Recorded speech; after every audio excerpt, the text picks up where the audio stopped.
ఓం నమో వెంకటేశాయ. గత 2 రోజులుగా టీటీడీకి సంబంధించి ఏ విధంగా టీటీడీ లడ్ల విషయంలో గందరగోళమైన పరిస్థితులు నెలకొన్నాయో అందరికీ కూడా తెలిసిన విషయం. పవన్ కళ్యాణ్ గారు కూడా సనాతన ధర్మ పరిరక్షణ బోర్డు ఉండాల్సిన అవసరం ఉందని ఆయన ఒక ఇంటర్వ్యూలో తెలియజేశారు కూడా. అయితే టీటీడీకి సంబంధించి నేను కొన్ని విషయాలు అయితే చెప్పదలుచుకున్నాను. నేను పరిశీలించిన, నేను అనుమానిస్తున్న కొన్ని అంశాలు నా పాయింట్ ఆఫ్ వ్యూలో నేను తెలియచేయాలని అనుకుంటున్నాను. చాలా మంది భక్తులు రీసెంట్ టైమ్స్ లో, అంటే ఒక 3-4 ఇయర్స్ పీరియడ్ లో ప్రధానంగా ఆరోపించేది ఏంటంటే, చాలా మంది భక్తులు క్యూ లైన్స్ లో మేము ఉండే సమయంలో కనీసం పాలు సరఫరా కూడా చేయడం లేదు అని ప్రధానంగా ఆరోపిస్తున్నమాట. స్వయంగా నేను కూడా పర్సనల్ గా ఎక్స్పీరియన్స్ అయ్యాను కూడా. 2 విషయాలుగా దీన్ని తీసుకుంటే, ఒకటి టీటీడీ ముసుగులో జరిగే రాజకీయ వైఫల్యం, రెండవది టీటీడీ అడ్మినిస్ట్రేషన్ భక్తులందరికీ కూడా ఏ విధంగా టైం స్లాట్స్ అలాట్ చేస్తుందో, ఆ టైం స్లాట్స్ లో చాలా మంది భక్తులు వెళ్ళరు కనుక, అంతకు ముందే వెళ్తారు కనుక ఆ క్యూ లైన్స్ లో ఎక్కువ రష్ అప్ అనేది ఏర్పడుతూ ఉంటుంది. టీటీడీ ఉద్దేశం ప్రకారం టైం స్లాట్స్ ఎందుకు అలాట్ చేస్తారంటే, తరువాత తగిన అనుకున్న దానికంటే ముందుగానే దర్శనం పూర్తవుతుంది అని. కానీ చాలా వరకు కూడా ఎవరు కూడా ముందుగానే వెళ్ళే ప్రయత్నం చేస్తూ ఉంటారు. అందుకనే రష్ అప్ అనేది జనరల్ గా అవుతూ ఉంటుంది. టీటీడీ భక్తులకి అందించే సేవలో 100 రూపాయలు గది కూడా అంతకి ఎక్కువ ఖర్చే చేస్తూ ప్రజలకి, భక్తులకి మంచి సేవలు అందిస్తూ ఉంది. టీటీడీ బోర్డుకి ఖర్చుల్ని తగ్గించుకునే అధికారం కూడా టీటీడీకి ఉంది. అందులో భాగంగానే శ్రీవారి సేవ అనే దాన్ని ప్రజలకి ఓపెన్ చేసి వివిధ రకాలైన డిపార్ట్మెంట్స్ లో సేవ చేయడానికి 3 డేస్ అయినా కానీ 7 డేస్ అయినా కానీ ప్రజలకి యాక్సెస్ ఇచ్చింది. అక్కడికి వెళ్ళి 3 డేస్ కానీ 7 డేస్ కానీ సేవ చేస్తే టీటీడీ కూడా భక్తులు సేవ చేసినట్టు ఉంటుంది. టీటీడీ మీద కూడా అదనపు భారం పడకుండా ఉంటుంది. కానీ కొంతమంది రాజకీయ నాయకులు వైఫల్యాల కారణంగా, టీటీడీ బోర్డు ద్వారా నిర్ణయాలు తీసుకునే కారణంగా భక్తులకి అందించే సేవల్లో కొన్ని వాటిల్లో కాంప్రమైజ్ అవుతారు కనుక భక్తులు కొన్ని చోట్ల ఇబ్బంది పడాల్సిన అవసరం ఏర్పడుతుంది. కానీ అదే పాల విషయంలో 2009 నుంచి 2014 పీరియడ్లో రాజశేఖర్ రెడ్డి గారు మరణించిన తరువాత, అంటే ఇది నేను కన్ఫర్మ్ గా చెప్పట్లేదు, ఇది నేను అనుమానించాల్సిన విషయంగా అయితే చెప్తున్నాను. ఆ రోజుల్లో ప్రధానంగా వచ్చిన వార్త కూడా, టీటీడీకి రాయబరేలి అంటే సోనియా గాంధీ గారి లోక్సభ కాన్స్టిట్యున్సీ నుంచి టీటీడీకి పాల సరఫరా జరిగేది. లోకల్ సప్లయర్స్ ని కాదని ఎందుకు రాయబరేలి నుంచి చెప్పించాల్సిన అవసరం ఏముందని ప్రభుత్వాన్ని కూడా ఆ రోజుల్లో చాలా మంది నిలదీశారు కూడా. కానీ దాన్ని పెద్ద ఎత్తున ప్రొజెక్ట్ చేసినట్టుగా లేదు. ఇది నేను కేవలం అనుమానిస్తున్నానే కానీ కన్ఫామ్ గా జరిగిందనేది నేను చెప్పలేకున్నాను.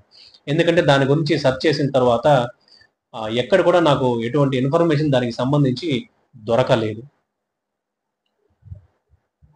రాజకీయాల్లో ప్రజాధనం అనేది ఒక పెద్ద వ్యాపారం లాంటిది. రాజకీయ నాయకులు ప్రజాస్వామ్యంలో ప్రజలకు అందించే మెరుగైన సేవల్లో ఒక మంచి ప్రాసెస్ ఉన్నప్పటికీ కూడా అందుకు వాంటెడ్ గా లీకేజెస్ ఏర్పరిచి రాజకీయ నాయకులు తమ తమ వ్యాపార సామ్రాజ్యాల్ని విస్తరించుకుంటూ ఉంటారు. టీటీడీలో కూడా బిజినెస్ పాయింట్ ఆఫ్ వ్యూలో ప్రజలకి అందరికీ యాక్సెస్ ఉన్నప్పటికీ కూడా వారి టర్మ్స్ అండ్ కండిషన్స్ ప్రకారం ఆ ప్రాసెస్ లో, ఫిల్టరింగ్ ప్రాసెస్ లో అందరికీ యాక్సెస్ ఉన్నప్పటికీ కూడా కొందరి రాజకీయ నాయకుల రికమెండేషన్ ద్వారానో క్వాలిటీ అష్యూరెన్స్ లో కాంప్రమైజ్ చేయడమే తప్పుగా భావించాల్సి ఉంటుంది. ఆ ప్రాసెస్ లో పాల్గొనడం తప్పు కాకపోవచ్చు బిజినెస్ పాయింట్ ఆఫ్ వ్యూలో. కాకపోతే క్వాలిటీ అష్యూరెన్స్ విషయంలో, క్వాలిటీ కల్పించే విషయంలో అవి కానీ కల్పించకపోతే అది ప్రధానంగా తప్పు అవుతుంది. టీటీడీలో రాజకీయ నాయకులను నియమించడం ద్వారా టీటీడీ అనేది జనరల్ గా భ్రష్టు పట్టిపోతూ ఉంటుంది. ఉదాహరణకి 2019 మునుపు పింక్ డైమండ్ అనే విషయాన్ని తెర మీదకి తీసుకొని వచ్చారు. కానీ 2019 నుంచి 2024 పీరియడ్ లో ఏ విధంగా కూడా దాన్ని మళ్ళీ తెర మీదకి ఎవరు కూడా మాట్లాడలేదు. అంటే పింక్ డైమండ్ అనే విషయాన్ని తెర మీదకి తీసుకొని వచ్చింది ఆనాడు అది అబద్ధం అనే కదా. టిటిడి చైర్మన్ గతంలో పనిచేసిన వైవి సుబ్బారెడ్డి గారు ఏ విధంగా టిటిడి బోర్డులో ఒక మంచి చర్చకి ఆహ్వానించకుండా ఏకపక్షంగా నిర్ణయాలు, అంటే శ్రీవారి సేవలకు సంబంధించి రేట్లు పెంచే విషయంలో ఏ విధంగా నిర్ణయాలు తీసుకున్నారో, అది ఏ విధంగా వైరల్ అయిందో, ఏ విధంగా దేశమంతా చూసిందో కూడా అందరికీ కూడా తెలిసిన విషయం.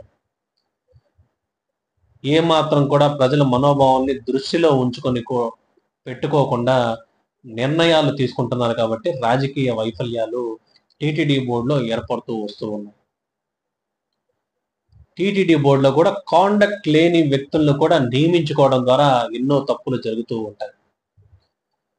2016 పీరియడ్లో డిమానిటైజేషన్ పీరియడ్లో, అంటే ఆ 50 రోజులు ప్రభుత్వం ప్రజలకి ఇచ్చిన గడువులో నోట్ల మార్పిడి విషయంలో అదే 50 రోజుల్లో income tax raid Shankar Reddy అనే వ్యక్తి మీద రైడ్ చేసినప్పుడు కొత్త నోట్లు 130 కోట్ల రూపాయలు తన నివాసంలో దొరికాయి. అదే వ్యక్తిని 2019 నుంచి 2024 పీరియడ్లో టిటిడి బోర్డు మెంబర్గా వైసీపీ గవర్నమెంట్ అతన్ని నియమించింది. అటువంటి వ్యక్తిని నియమించుకోవడం ద్వారా టిటిడిలో ఉన్న క్యాష్ డిపార్ట్మెంట్కి ఏ విధంగా సెక్యూరిటీ ఉంటుంది? రేపు పొద్దున బ్లాక్ మనీని ఆ క్యాష్ డిపార్ట్మెంట్ని యూజ్ చేసుకొని వైట్ మనీగా కూడా మార్చుకునే అవకాశం, అలాంటి పరిస్థితి కూడా ఏర్పడవచ్చు. టిటిడిలో రాజకీయ నియామకాల ద్వారానే భ్రష్టు పట్టిపోతూ ఉంటుంది. రాజకీయ నాయకులు కూడా చాలా మందిని టిటిడి బోర్డులో మెంబర్గా నియమించి ఏదో పదవి ఇచ్చాం కదా అంటే ఇచ్చామని అన్నట్టుగానే వారిని కూడా చూస్తారు కనుక, అందుకని టిటిడిలో పాలక వర్గం అనేది దిగజారిపోతూ ఉంది. సమాజంలో కాండక్ట్ లేని వ్యక్తుల్ని టిటిడి బోర్డులో నియమించుకోవడం ద్వారా టిటిడి ఒక రెప్యుటేషన్ దిగజారిపోతూ ఉంటుంది. వైవి సుబ్బారెడ్డి గారు ఏ విధంగా నిర్ణయాలు తీసుకున్నారో అతని ద్వారా దేశం అంతా కూడా చూసింది అటువంటి నిర్ణయాలను. నా అభిప్రాయం ప్రకారం ఏ విధంగా కూడా టిటిడిలో రాజకీయ నియామకాలు చేపట్టకూడదు అనేది, ఒక నామినేటెడ్ పోస్టుల కింద చేపట్టకూడదు అనేది నా అభిప్రాయం. దేశానికి సనాతన ధర్మ పరిరక్షణ బోర్డు రావాల్సిన అవసరం కూడా, ఆవశ్యకత కూడా ఎంతగానో ఉంది. భారత్ మాతాకి జై. జై హింద్.